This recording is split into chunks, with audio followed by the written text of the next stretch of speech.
Kaya pinagsisilusan masyado ni Sara Duterte kasi talo na siya. At ng kanyang amiga na si Amy Marcos na tinawag si Martina Bunjing.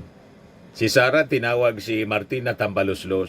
Lahat personal, mga kababayan, personal attacks ad hominem ang ginagawa po ng mga taong ito. Hawa-hawa sa masamang ugali, pagkawalang mudo.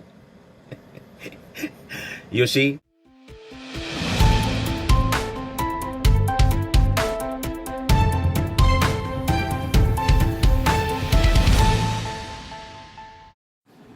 Hello po mga kababayan, si Dante Maravillas, Bicolano vlogger, broadcast journalist from Albay. Siyempre, ang ating pag-uusapan mga kababayan, yung mainit pa rin na nangyari kagabi sa pag-archive ng impeachment case laban kay Sara Duterte doon sa Senado. Sabi nga natin, the Senate failed to kill the impeachment case sa pamamagitan po ng motion to dismiss. Panalo yung Magnificent Five kasi napanatili nilang buhay ang impeachment case. Inarchive muna, pinatulog muna. So hindi umobra yung maitim na agenda mga kababayan ng mga Duterte senators. Nagulangan sila ni Tito Sen. Ngayon, anyway, nagpalabas na rin ng statement ang rising political leader na malamang sa malamang susunod na Pangulo. Kaya silos na silos si Amy Marcos kay Martin Romualdez. Ininsulto, tinawag na bunjing at lulong. Mocking Congress, insulting Martin Romualdez. Pero si Martin Romualdez mga kababayan, nananatiling matibay, nananatiling above board sa kanyang mga pahayag. Walang ad hominem. Trabaho lang mga kababayan. O ngayon, ito yung naging pahayag ni Speaker Martin Romualdez. I-share ko po sa inyo. And maya-maya yung press con ng Congress. Sabi dito sa report ng Impact Leadership, Romualdez slams Ras to bury BP Duterte impeachment complaint. Yun ang intensyon mga kababayan. Original intention, talagang gusto na nilang ilibing. Dismissal Kahit dito po sa pag-archive, yun ang intensyon nila. I-archive muna and later on ilibing. Pero medyo mas okay mga kababayan kaysa sa outright dismissal. At least, itong pag-archive, pwede pang buhayin through a motion. Once na reverse yung desisyon ng Supreme Court with DMR filed by Congress through the Solicitor General. But anyway, binanatan po ni Speaker Martin Romualdez. Criticize niya ang galawan ng Senado. The swift archiving of the impeachment complaint against Vice President Sara Duterte, even as the case remains pending before the Supreme Court. Sabi po ni Speaker Martin, to archive niya is in effect to bury the articles of impeachment. Sabi ni Martin Romualdez, noting that the House filed a motion for reconsideration niya noong August 5 nung Monday. The Supreme Court has since directed the respondents, including the Vice President, to comment on the petition. Why the rush? Bakit niya nagmamadali sila? He asked, stressing that the Constitution gives the House the sole power to initiate impeachment. Ang sabi po ni Martin Romualdez na patuloy na tumataas ang ratings. Kaya pinagsisilusan masyado ni Sara Duterte kasi talo na siya. At ng kanyang amiga na si Amy Marcos na tinawag si Martina Bunjing. Si Sara tinawag si Martina Tambaloslos. Lahat personal mga kababayan, personal attacks ad hominem ang ginagawa po ng mga taong ito. Hawa-hawa sa masamang ugali, pagkawalang mudo. You see? Bakit niya nila minamadali? Stressing the House. Stressing that the Constitution gives the House the sole power to initiate impeachment niya. Romualdez maintained that the complaint, backed by more than one-third of the House members, was lawfully transmitted and required no further plenary action. Sabi po niya, it was filed niya not out of spite. Ang ibig sabihin ng spite, not to hurt someone. Walang ganong intensyon na manakit ng sino man, but only out of duty. And was anchored on verified facts and sworn documents. May duty sila bilang mga congressmen. bilang Congress. May duty sila, may mandato sila mula sa ating konstitusyon na gawin ang tama. And it is anchored on verified facts in sworn statements. He warned that reducing the process to mere power play was not only unfair but dangerous as it erodes trust in democratic institutions. Kaya hindi na tayo nagtaka mga kababayan kung bakit ang Senado ngayon pabulok ng pabulok, bumantot na po ng bumantot. Bumagsak yung kanilang approval ratings, trust ratings, abang yung Congress pataas ng pataas. Yan ang ebidensya. Senate ratings down, House up. Base po sa latest Okta research, bumantot ng bumantot ang imahe ng Senado. Kasi yung mga Duterte senators talaga, mga mababantot ang ugali. Mga walang modo. Lalo na si Amy Marcos. Imagine tawagin niyang bunjing. Yung barkada niya si Sara Duterte, binansagang tambaloslos yung speaker. Si Amy naman bunjing. Sulat pamimersonal mga kababayan. Wala sa merito ng kaso. They resorted, mga kababayan, sa personal attacks. Diversionary, mga kababayan. Imbes na i-address yung accountability, nandun sila sa mga personal attacks. Mockery of Congress. Iniinsulto nila, nilolockdown nila mga kababayan yung Kongreso. So habang nilolockdown nila yung Congress, itinataas naman ang ating mga mamamayang Filipino. Kasi sabi po sa Bible, napakalinaw, He who exalts himself shall be humbled. And he who humbles himself shall be exalted. Ang ibinababa, tinataas ng Diyos. Ang mapagmataas tulad ng Senado, bagsak sa ratings. Binababa, mga kababayan talaga. That's the normal tendency ng mga mayayabang. O, tingnan ninyo si Digong, mayabang nakakulong ngayon. Di ba po? O, si Baste, mayabang, pinatulan ni General Torre, ayun, napahiya. Lumipad, tumakas. O di ba? O di nasira yung imahe nilang maisog. Naging duwag, kubarde. Nalantad yung pagkatao na hindi man pala matapang. Mga kubarde pala, duwag. You see, hindi sumipot sa boxing match for a cause. Ayan tuloy, nanalo mga kababayan by default si General Torre, naka-raise pang 20 million pesos para sa mga nabaha. Nabanggit pa ni President Bongbong Marcos sa SONA, our new champion niya, si General Torre. Palagpakan. Palagpakan yung mga tao doon sa SONA. Kita ninyo, biglang naging champion si General Torre. Ayan kasi mayayabang. Anyway, balikan natin yung sinasabi dito ni Martin Romualdez. Itong si Martin Romualdez, mga kababayan na pilit na binabagsak nila, baka sa 2028 ayaw na ayaw nilang maging presidente. Yun na ang maging presidente tuloy.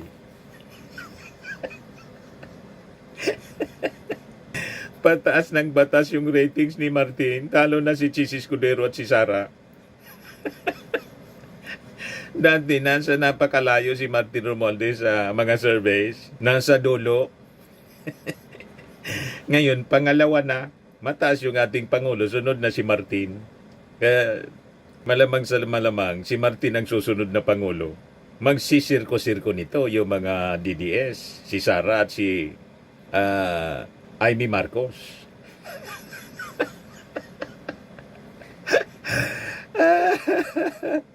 O, diba? Sabi ni Martin dito, the filing of the complaint niya was not rushed. What was rushed, remarkably, was its burial. Romualdez emphasized that the House stood its ground, enacted not for ourselves, but for the Filipino people. Kaya sabi niya, tuloy ang laban for the Constitution, for the rule of law, and for the enduring truth that no public office is ever beyond the reach of accountability. Kaya sabi ng mga nag-react, what was also rushed was the hasty decision of the Supreme Court. No oral arguments, basta labas ng desisyon in just a few days. Alam natin mga galaw ng sindikato. lalo na sa Senado. Planong-plano, kaya nga na-delay kahit may utos ang konstitusyon na forthwith. Sabi ni Raul Alvarez, sabi ni Dante Madiraso, tuloy ang laban para sa bayan at mamamayan. Hindi pwedeng walang pananagutan ang mga may kasalanan na opisyalis ng gobyerno. Sabi ni Jose Marlon Miraduran, sana buksan ng speaker ang investigation ng Good Governance Committee. Baka marami pang ebidensya matuklasan. Sabi ni Noli Atienza, wala na talaga kwenta ang hustisya natin dito sa Pilipinas. Sabi ni Mahawa Espinosa, Jason, halata masyado ang mabilis na pagbasura. Sabi ni Noliboy Mendoza, I stand with HOR. O ngayon, kanina nagpa-press con po yung Congress at napag-usapan po dito sa mga tanong ng mainstream media kung ano yung mga reactions nila. Ano ang reaksyon ng Congress? Especially yung House Prosecutor po at mga kasama na nagsagawa ng investigasyon sa Kongreso sa mga milagro na ginawa ni Sara Duterte na naging parte ng Articles of Impeachment. So with the decision to archive ng Senado kagabi, so naglabas ng mga statements ang Kongreso ngayon. So pakinggan natin yung opening statement muna. Okay, for today's first question, we will call on Haji Camino from Brigada News. Congressman Chua at si Ajong. So yun nga po yung nangyaring botohan kagabi sa Senado. Lumabas nga po na archived yung impeachment against the Vice President. Do you think it was reasonable for them na although hindi naman dismissed yung ginamit na term but archived, still may mga nagsasabi po na it is considered dead na po. So para po sa inyo, pag sinabing archived, patay na nga po ba talaga ang impeachment against the Vice President sa Senado? Maraming salamat. Sa amin pong paniniwala, hindi pa po tapos ang laban. Tayo po ay patuloy pa rin umaasa na mabibigyan ng due process. Ang hindi lamang po, dahil ang na-deny po ng due process dito ay ang taong bayan. Kaya tayo po ay umaasa na ito po ay pakikinggan tayo, lalong-lalo na po yung motion for reconsideration na amin pong inihain sa Korte Suprema. Well, when I was watching actually what was being discussed and debated on yesterday, it came not as a surprise para po sa akin, considering the political alignments in the Senate. But it was there was a revelation, no? To some degree disappointing, kung ako tatanungin mo. At the same time, may revelation. Because remember, the motion to archive is actually the product of an amendment to the original motion which was to dismiss. So if you look at the pattern, even previously when they already had the initial discussion about whether or not Senate would continue on with the impeachment proceedings, meron na pong intention really to dismiss the case. So it was, to me, there's some sort of a revelation because they acted it on a very, very swift action. Considering the fact that there is no final judicial conclusion as to whether or not the impeachment proceeding will pursue because there's already the MR filed by our prosecutor. So wala pa talagang dismissal yan. So ako yun ang nakikita ko doon. It was expected, but it also revealed the intention, no? That the impeachment complaints would be probably shelved off, and the clamor for accountability is the victim of these actions that we have seen yesterday in the Senate.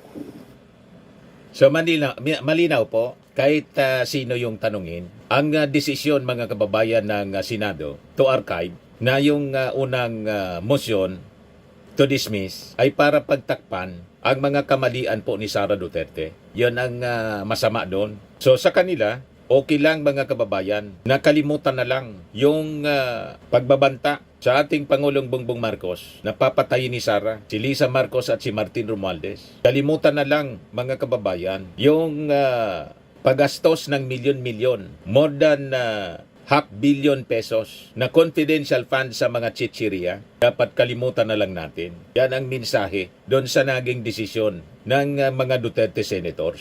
Ganon din yung reading ng ating mga congressmen. So, sir, since it was already archived, and assuming that the Supreme Court will grant or will reverse its ruling through the motion for reconsideration, do you think the Senate will follow? Or kumbaga, ibubuhayin po ba nila ulit yung impeachment since archived na po siya? Well, I would hope so. Dahil unang-una, the premise by which the decision of the Senate na to archive yung impeachment complaint is born out from the argument that the Supreme Court has made its unanimous decision on the matter. So if ever, at saka sinabi naman ng mga ibang senador doon na meron mang instances na although unanimous yung decision ng Supreme Court, na-reverse naman din nila. So if there's a chance, for example, if that happens in this particular case, that the Supreme Court would have a reversal of decision from the prior decision that they had made so far as the impeachment complaint, I would hope that the Senate would also act on it and revive the discussion on the impeachment and convene again as an impeachment court, because that's the logic behind their argument. So dapat buhayin nila yan. That's why sinabi ni Kung Joel, Chairman Joel, na hindi pa tapos ang laban kasi may MR pa naman. And they can already go back and then discuss about the impeachment or convene again as an impeachment court should Supreme Court reverse their decision. Pero ang sa akin, ang fear ko dyan is would that also be subject for votation again? Because they have acted on a motion to archive. So naturally, you cannot just simply retrieve it, unilaterally. So the issue now is, if there's going to be another debate whether to retrieve it or not, given, for example, assuming that Supreme Court will reverse its decision. So malinaw po, di pa tapos ang boxing. Tuloy ang laban. Tulad ng sinabi ni Speaker Martin, tuloy ang laban for accountability. Okay. You've mentioned about the votation, sir. Kung titingnan yung numbers last night, pretty obvious na you've mentioned about the political alignments nga po among the senators. Pero sa tingin po ba ninyo kung sakaling i-reverse nga po yung ruling, buhayin yung impeachment, pinakinggan po yung side po ninyo, nakapag-present po kayo ng mga ebidensya, same pa rin po kaya yung magiging resulta ng botohan, since sabi nyo nga po parang may political alignments na. Although, hindi pa naman nagsisimula talaga yung trial proper and it's still, kumbaga, parang preempt pa. Pero, posible ba magbago yung ganong resulta ng pagboto? Ako, yun lang naman talaga yung inaasam natin, ang taong bayan, na marinig yung mga allegations, mapagbigyan ang Vice Presidente ng pagkakataon depensahan ng kanyang sarili. Wala pa ho tayo doon sa merits ng complaints. Ang pinag-uusapan pa dito is yung procedural and technicalities nga eh. Ayaw nila kasi, mga kababayan, malinaw. Ang intensyon ng Duterte senators, huwag mabigyan ng pagkakataon yung impeachment trial na maipresent ng House Prosecution Panel yung mga ebidensya. Kasi pag nakita yung mga ebidensya na mabigat, mahihirapan na sila na isalba pa si Sara Duterte. Yan ang agenda ng mga Duterte senators, hoping na malilimutan na lang ng mga mamamayang Filipino yung mga pinagagawa ni Sara. Di ba? Mga kababayan, hindi po mangyayari yun na makakalimutan na lang ng mga mamamayang Filipino ang mga pinagagawa ni Sara kasi recorded, nasa video, laging nakikita ng mga mamamayang Filipino yung mga kawalangyaan na ginawa ni Sara. And actually, this is a disservice to Sara Duterte herself yung ginagawa ng mga senador, nakakampi sa kanya. Imbis malinis yung pangalan ni Sara, pinagtatakpan nila, nilalong napapasama si Sara. Kaya nga po ang resulta, bagsak ngayon ang trust rating ni Sara Duterte. Talo na ni Martin Romualdez. Kasi nga po, 80% sa ating mga mamamayang Pilipino, sinusupport ang trial. Dapat niya magsailalim sa trial para kung walang kasalanan si Sara, o di acquitted siya, free from any burden, mga kababayan. Pero kung halimbawa talagang malakas yung ebidensya, dapat niyang panagutan po. So, ganun lang yun. So, actually, itong pinagagawa ng mga Duterte senators, lalo nilang dinidiin si Sara Duterte. Lalo nilang pinasasama si Sara Duterte. Kasi lumalabas talagang napakalakas ng ebidensya. Kaya ayaw nilang matuloy ang impeachment trial. Kasi mismo sila mahihirapan to acquit. Naintindihan na ninyo, mga DDS. Alam po ninyo itong ginagawa ng mga kaalyado niya sa Senado. Lalo lumalakas yung paniwala and malamang sa malamang nakikita ito ng mga ICC judges. Talaga pala niya dapat na hindi natin pagbigyan yung interim release ni Digong kasi napakalakas ng kanyang impluensya pati sa Senado. Backfire ito lahat, mga kababayan, sa pamilya Duterte, lalo na sa tatay ni Sara. Ang ginawa, mga kababayan, na boto to archive ng mga Duterte senators, mga kaalyado niya sa Senado, pagpapatunay na tama lang na huwag pagbigyan ng interim release at tama lang na nasa ICC final yung kaso laban kay Digong ng mga pamilya ng EJK. Nagets na ninyo? Ituloy lang ninyo ang pagwawalang hiya sa ating hustisya, sa ating accountability mechanism. Ituloy-tuloy lang ninyo. Kasi ang lahat yan, bubuelta sa inyo. For me, personally, I would say these are all distractions kasi nawawala tayo dun sa real issue which is public account. The Correct. clamor for public accountability. Correct. Kung na-open na po yan at yung magkabilang panig, andito po yung isa sa ating prosecution team, magkaroon po ng ebidensya, mapresent ang ebidensya. Ako, ang aking paniwala po ay wala namang, no decision really is cast on stones. Anything can change. No?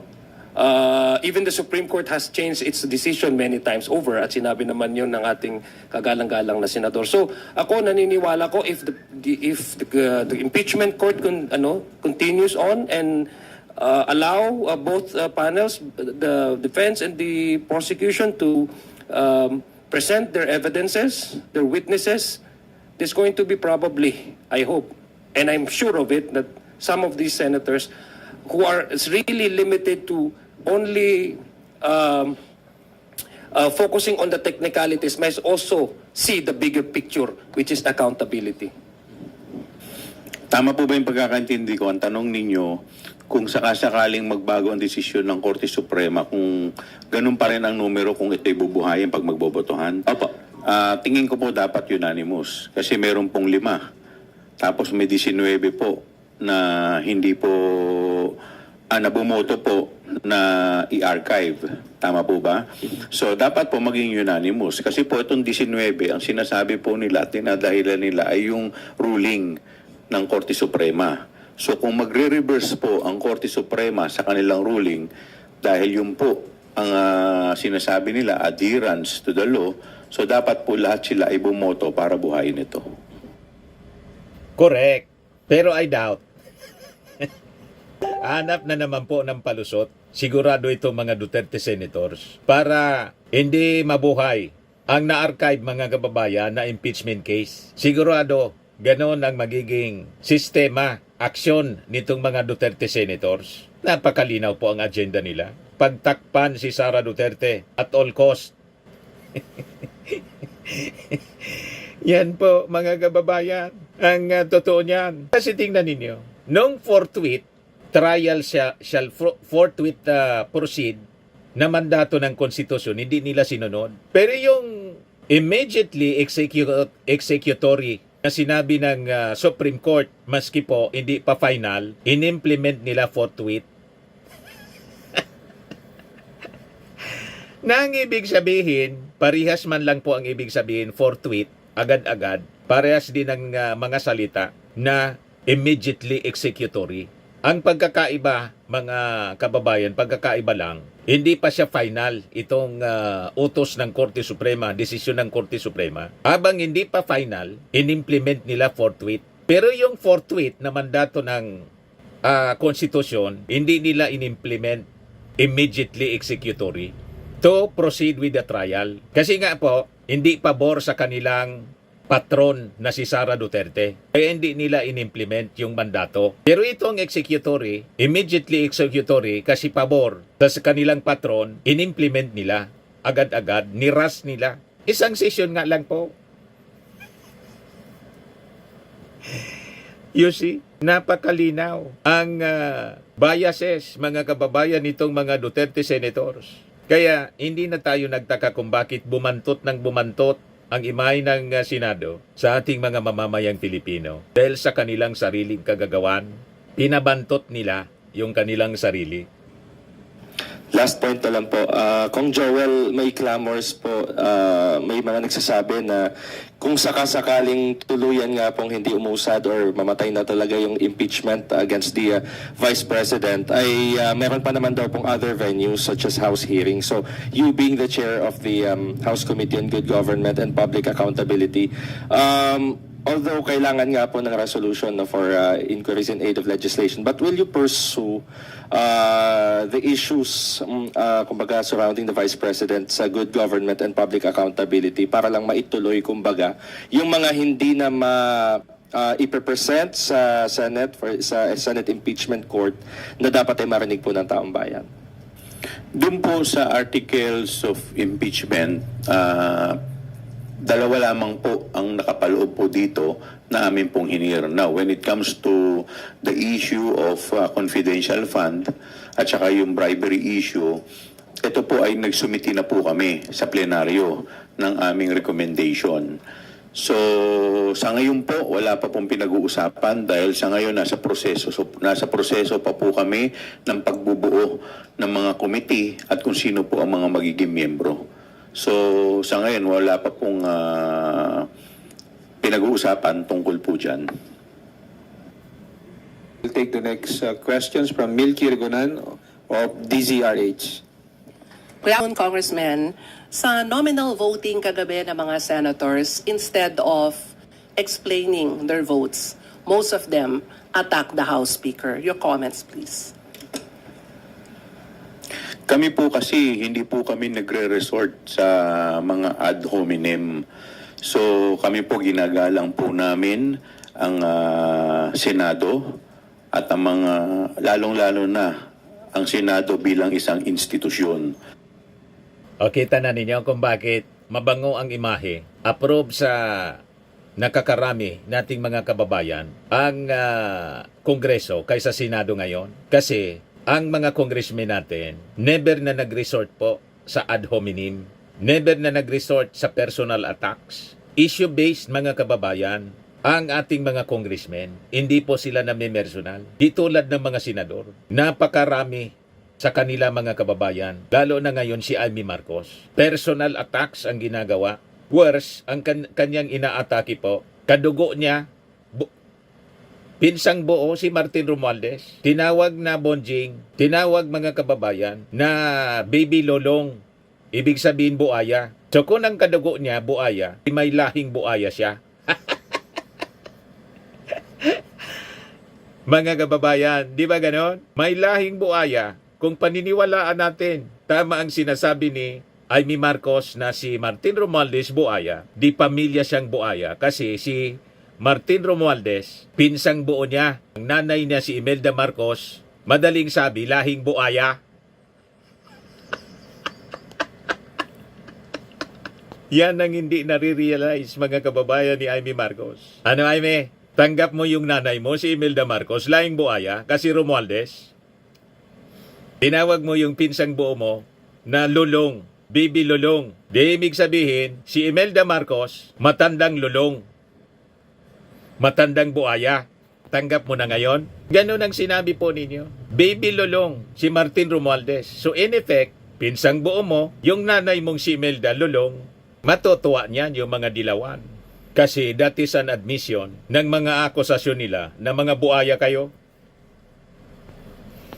Isip-isip, Amy Marcos, sa pagbubuka ng bibig, sa pagtatapon ng mga pananalita. Kasi ang totoo niyan, ang sinisira mo, sarili mong pamilya, mismong kapatid mo na si President Bongbong Marcos. Kaya nga yung mga Marcos loyalist po, sinusuka ka, dinidisown ka na as a Marcos. Dahil sa iyong pag-uugali na ibang-iba kay President Bongbong, kay Irene Marcos, at sa iyong nanay mismo, ibang-iba. Si Mrs. Imelda Romualdez Marcos never na nagsalita ng masasama sa kanyang mga kalaban, lalo na kay Cory Aquino noon, na pinintasan yung kanyang pagkatao, na masyado daw conscious mga kababayan si Imelda Marcos sa kanyang beauty, sa kanyang makeup. Sabi ni Mrs. Imelda Marcos, never anya akong nagsabi na kung ano.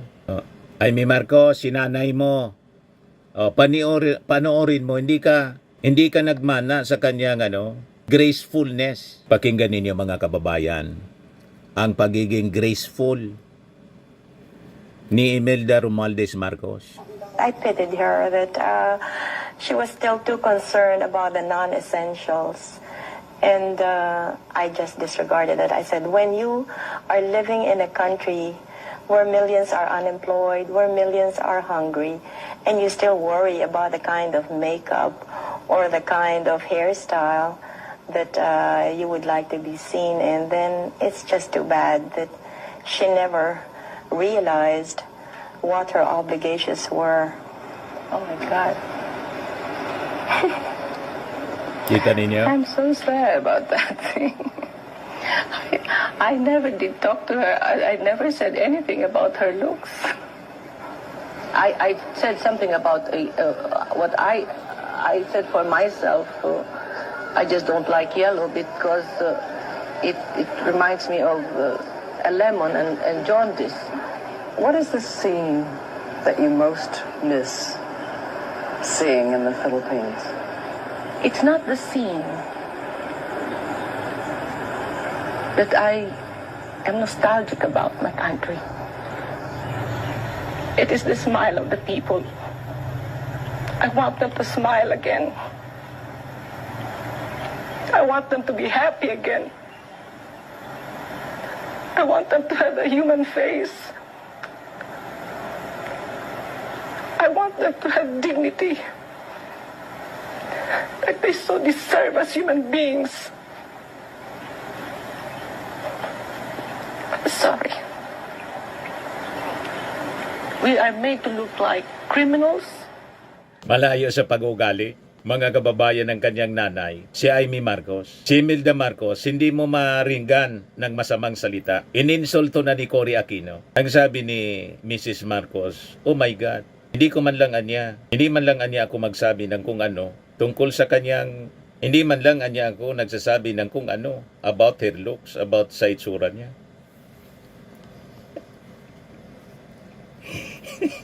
Pero si Amy Marcos, naawa ni Sara Duterte. Tawagin pa naman yung pinsan niyang Lulong, Bunjing. Walang ganun po. Wala akong narinig na ganyan kay Mrs. Imelda Marcos noong panahon na presidente pa si Marcos Sr. Ano tingin ninyo, mga kababayan? Kaya nahawa ng masasamang ugali si Amy Marcos sa kakadikit niya sa mga Duterte. Ganon na rin ang ugali ni Amy Marcos. Ang lumalabas sa bibig, masasamang salita, na kung siguro mga kababayan, hindi pa masyadong matanda si Mrs. Imelda Romualdez Marcos, yung nanay niya. Baka kung ano yung... Di ba? Baka sabi ni Mrs. Imelda Marcos, bakit ka ganyan? Saan mo natutunan yan? Bakit sumama yung ugali mo? Hindi naman kita tinuruan ng ganyang pag-ugali. Ako nga ininsulto ni Cory Aquino. Hindi ko pinagsalitaan ng kung ano-ano. Pero yung pinsan mo, na si Martin Romualdez, pinsang buo mo, sinabihan mong Lulong, Bunjing, ininsulto mo, na yung panginginsulto mo, yung pinsan, lumalabas kung Bunjing at Lulong buaya, si Martin, di may lahi kang buaya, may lahi akong buaya.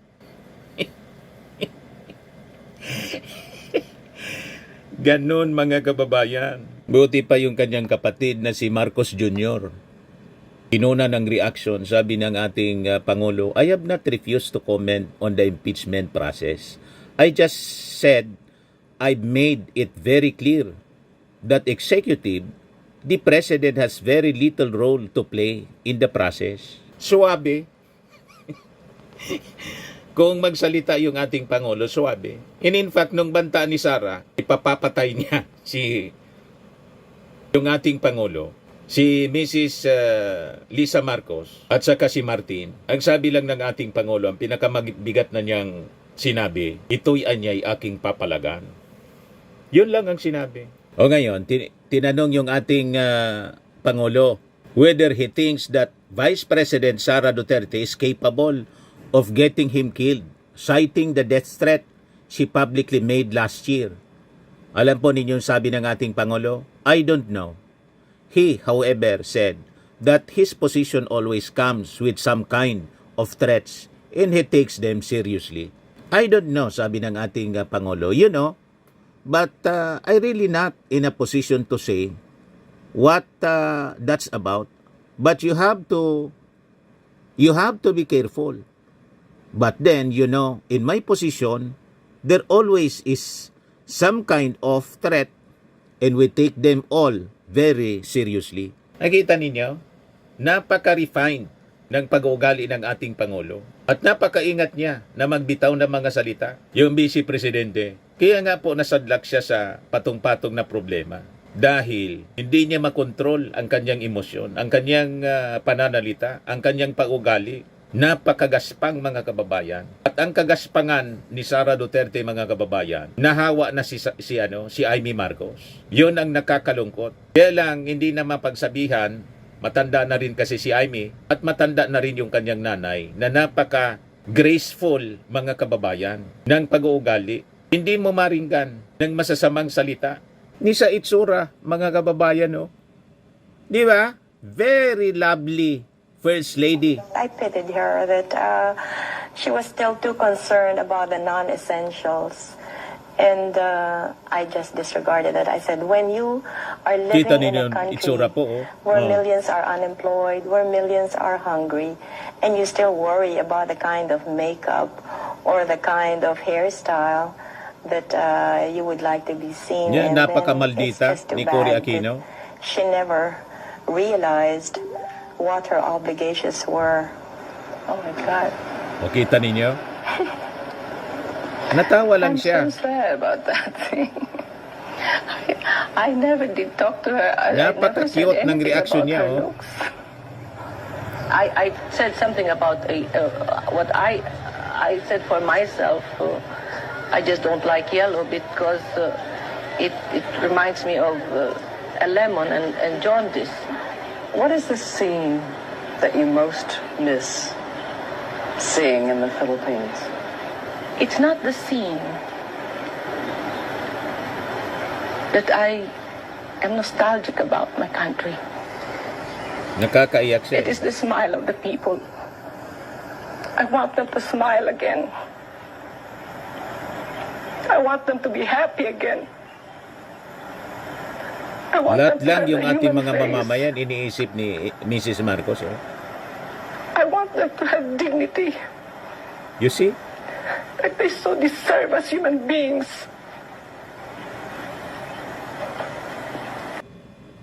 Hindi man lang namana ni Amy Marcos ang kabutiang loob, ang gracefulness ng kanyang nanay. Kita na ninyo? So balikan natin mga kababayan yung mga congressmen. Good afternoon, Congressman. Sa nominal voting kagabi ng mga senators, instead of explaining their votes, most of them attack the House Speaker. Your comments, please. Kami po kasi, hindi po kami nagre-resort sa mga ad hominem. So kami po ginagalang po namin ang Senado at ang mga lalong-lalo na ang Senado bilang isang institusyon. Kaya kami po magtatrabaho lamang po dito sa Kongreso, pero kami po kasi ay ang nire-representa po namin dito ay yung taong bayan at yung taong bayan po ay natili pong nagtatanong. At tinatanong po ng taong bayan, So ang nire-representa ng Congress, the Filipino people. Yan ang pagkakaiba ngayon. Na supposedly yung Senado ganun din. Pero nakikita naman ninyo po at wala nang walang hiyaan na po. Lantaran po nila. They're so proud na sabihin, ipakilala yung kanilang sarili as Duterte senators. Habang nag-sweldo sila from the Filipino people, from the taxes of the Filipino people, pero ang pinaglilingkuran, pamilya Duterte. Napakalinaw po. At hindi nila kinakahiya. You see? kung nasaan po napunta yung mahigit kalahating bilyong piso na nawawala po. Tinatanong rin po ng taong bayan kung nasaan at kung sino si Mary Grace Piatos. So, ito po, hindi po ito mariresolba sa pamamagitan po ng pag-atake sa aming House Speaker dahil ang issue po dito ay accountability. Ngayon, ang tanong ko po, ano po ba ang iniiwasan at pinoprotektahan nila? We will not be provoked by anyone to drag this issue to the level of gutter talk. Kami nirerespeto po namin ang aming opisina at institusyon ng aming nire-representa. Kung ibang opisyal po ay hindi ho nila binibigyan ng respeto ang kanilang opisina, that's their prerogative.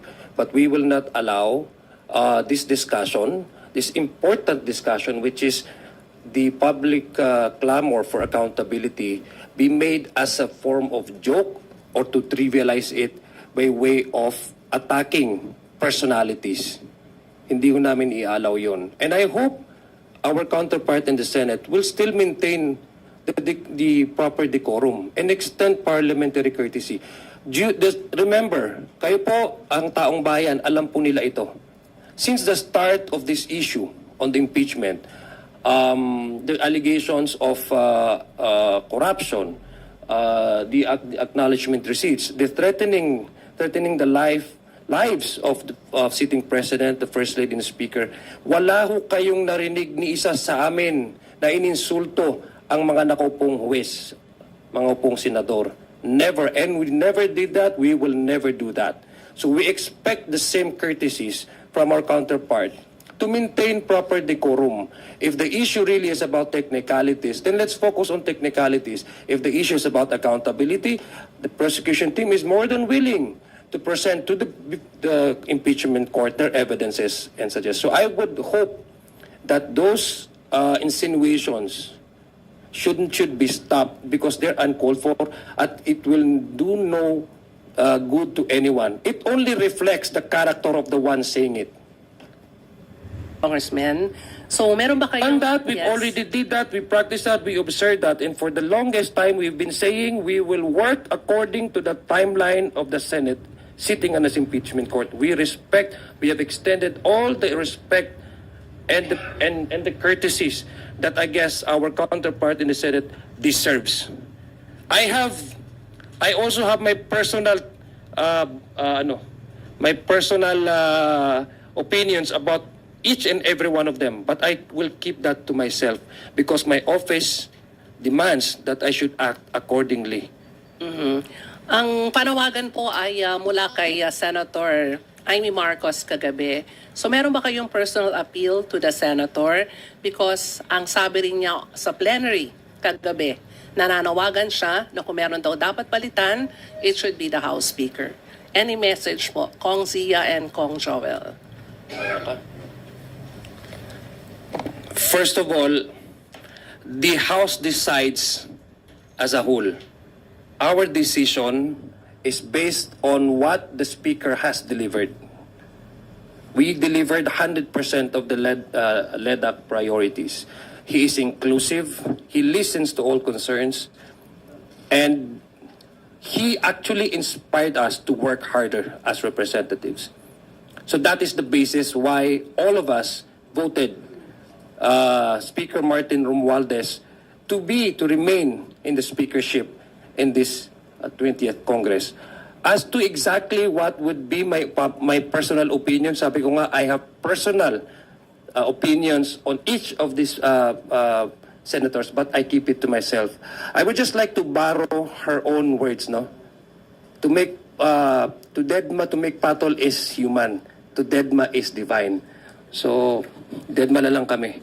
Basta sa amin, si Speaker Martin Romualdez delivered, and we will still continue to support him and his leadership. Po ng speaker ay internal po ng House. At ang House po ay nagsalita na by unanimous vote ay pinagbotohan po na manatiling speaker si Speaker Martin. Pero hindi naman po ito ang issue dito. Hindi po si speaker ang issue dito. Ang issue po dito ay accountability. So, sa aming pong paniniwala, ito po siguro dapat muna ang maresolba. Panghuli na lang po, Kong Zia and Kong Joel, will you consider filing the articles of impeachment in February? Halimbawang hindi po maging maganda yung resulta ng MR sa Supreme Court. At nakita naman ho natin yung takbo kagabi na parang it's not on the merit of the case, but more on the personal attack against the House Speaker. Kung ano po yung aming susunod na, sa ngayon po nakafocus po muna kami sa aming MR. Kung ano po yung magiging resulta, siguro doon na lamang po namin pag-uusapan kung ano ang aming magiging next move. Will you consider filing the motion for reconsideration or the articles of impeachment in February if ever hindi maganda yung result ng MR sa Supreme Court? Ang sa akin, tama nga po yung sinabi ni Chairman Joel, no? The issue of impeachment is a collective decision of the House. So let's wait until such time may warrant, no? So hindi namin pangungunahan kung ano magiging decision po ng kabuuang liderato at kabuuang membership po ng 20th Congress.